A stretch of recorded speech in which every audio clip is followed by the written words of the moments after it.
Tu sais, à ceux qui nous regardent, j'aimerais ça leur dire, étudiez là-dedans, puis faites carrière là-dedans, puis rêvez à ça. Mais j'ai de la misère à leur dire ça parce que les conditions du métier font juste se détériorer.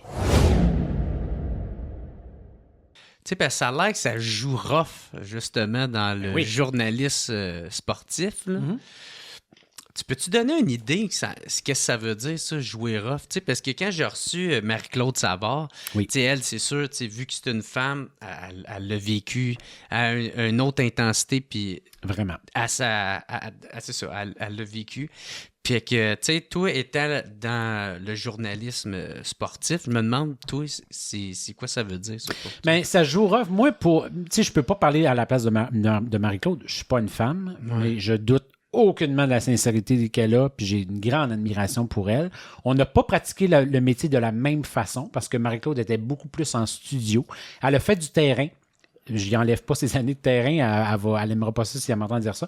Mais c'est sûr que moi, j'étais beaucoup plus sur le terrain qu'elle, dans le sens que moi, j'étais dans les arénas à tous les jours. Là, Marie-Claude, elle était dans les arénas, mais elle était plus dans les studios. Fait que ça nous a amené à faire des métiers différents.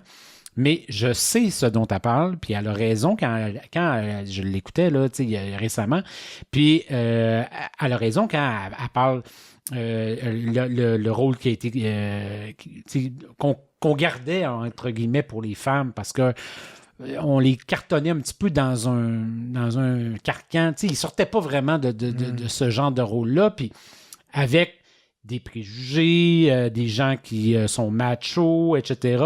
Le sport, ça demeure un milieu conservateur, puis les médias de sport aussi. Mais c'est vrai aussi pour les plus jeunes. Moi, je regarde juste le parcours que j'ai, puis ce dont je me désole, c'est la place qui sont réservées maintenant aux journalistes de profession. Dans le sport, il n'y en a plus des journalistes. Puis on n'en veut plus des journalistes. Ce qu'on veut, c'est des analystes, puis des athlètes, des anciens athlètes qui vont parler de leur sport. Tu sais, tu regardes les réseaux de sport maintenant, là. Mm-hmm. Il faut quasiment que tu fasses un effort pour trouver des vrais journalistes. Si, mettons, tu prends RDS puis TVA Sport, là, dans toute leur grille horaire et tout ça, là, le ratio d'anciens sportifs, d'anciens joueurs, anciens athlètes, etc., versus le nombre de journalistes, des vrais journalistes là, qui sont allés dans des écoles de communication, que ce soit du cégep, de l'université, il n'y en a quasiment plus des journalistes. Puis, l'effet pervers de ça, c'est qu'on n'a pas donné aux plus jeunes des rôles de chroniqueurs. Maintenant, nos chroniqueurs au Québec ont 75 ans. Tu sais, ceux qui sont appelés à donner leurs opinions, là, chez les journalistes, ils ont 75 ans. Des chroniqueurs de 30 ans, t'en connais-tu, toi?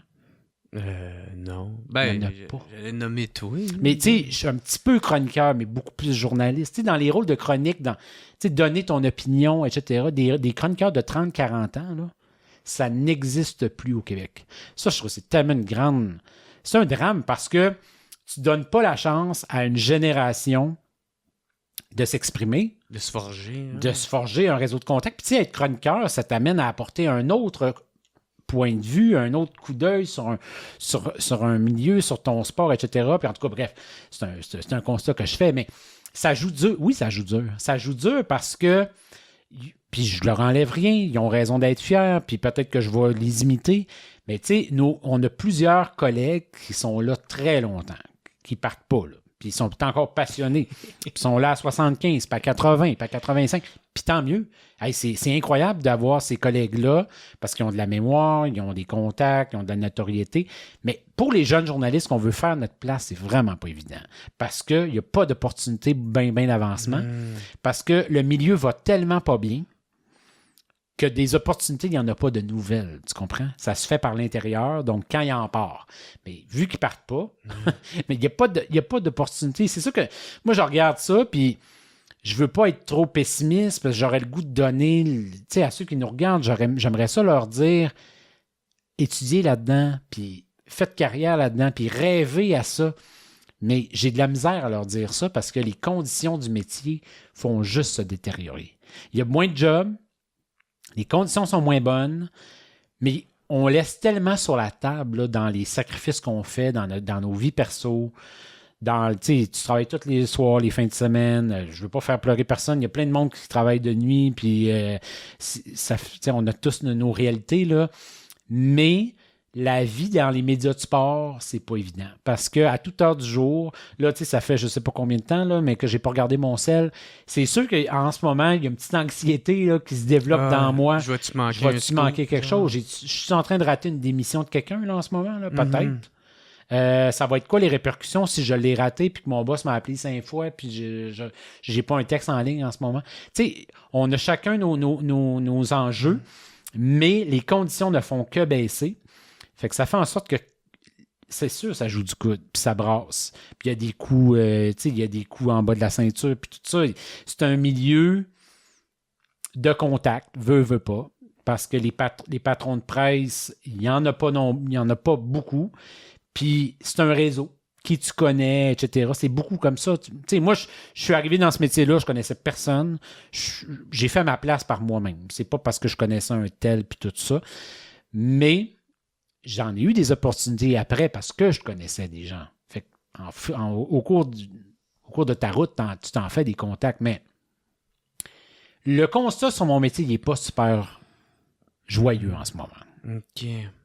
Parce que c'est ça, parce que moi, j'y avais posé la question, tu sais, c'était-tu toxique parce que tu étais une femme, puis que c'était macho, puis misogyne, ou même entre eux autres, c'était déjà toxique, là, tu sais, entre hommes. Puis elle me disait, non, c'était déjà très toxique. Puis moi, c'était qu'une couche de plus, tu sais.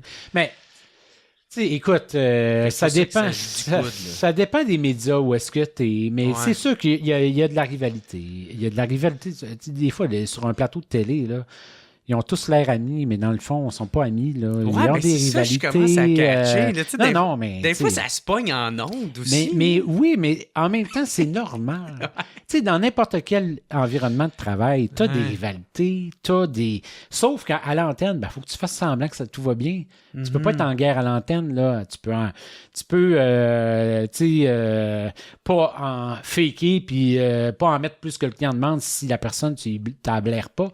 Mais c'est sûr que il y a des alliances qui sont plus naturelles, il y en a que t'aimes, il y en a que t'aimes moins, mais il y a un professionnalisme qui s'installe, puis monsieur, madame, tout le monde, ou ceux qui regardent, ou peu importe comment on les appelle, là, mais l'idéal, c'est que ces gens-là, ils n'ont pas d'affaires à sentir les rivalités. Mais il y en a. Mais c'est sûr qu'il y en a. Entre émissions, entre des strates, soit entre les chroniqueurs, entre les journalistes. Ben là, les journalistes sont tellement en voie de disparition qu'il n'y en a plus vraiment. Mais, tu sais, je le sais, dans des réseaux de télé, un collaborateur qui charge 500 $ l'apparition, puis un chroniqueur qui charge 150. Lui qui fait 150, c'est sûr qu'il va sacrer après celui qui fait 500. Là.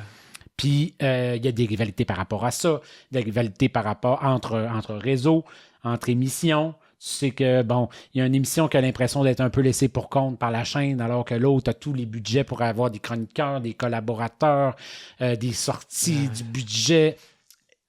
Mais ça, c'est la vie, tu comprends? Tu sais, les patrons de presse, maintenant, ils ont tellement plus d'argent, ça va tellement pas bien, qu'il faut qu'ils coupent des scènes en 4, qu'ils fassent des petites économies à gauche et à droite. Puis quand tu vis dans de la décroissance, là, c'est pas joyeux.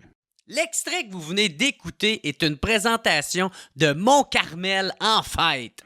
Le 12, 13 et 14 juillet, le party y est pogné à Mont-Carmel en fête. Le vendredi soir, c'est deux frères puis Sarah Dufault qui start le festival. Le lendemain, samedi, grosse journée punk ska en vue avec Less Than Jake, Mute, Yellow Molo, Roller Starter, les Charlie et Speakeasy. En plus, c'est moi qui vais animer ça. Yes, sir! Le dimanche, il va y avoir un gros show de lutte. Après ça, les shows d'Éric Masson et David Jalbert. Puis on termine ça avec Éric Lapointe qui va closer le festival. Hey, seulement 20$ le billet ou 35$ pour la passe week-end. Puis c'est gratuit pour les enfants en bas de 12 ans. En plus des shows, il y a plein d'autres affaires. Genre une méga glissade d'eau dans la rue, des jeux gonflables, des food trucks. Puis j'ai même entendu parler d'un concours de mangeurs d'hot dog. Pogne tes billets au montcarmelenfête.com puis viens faire le party avec nous autres. Yes, sir!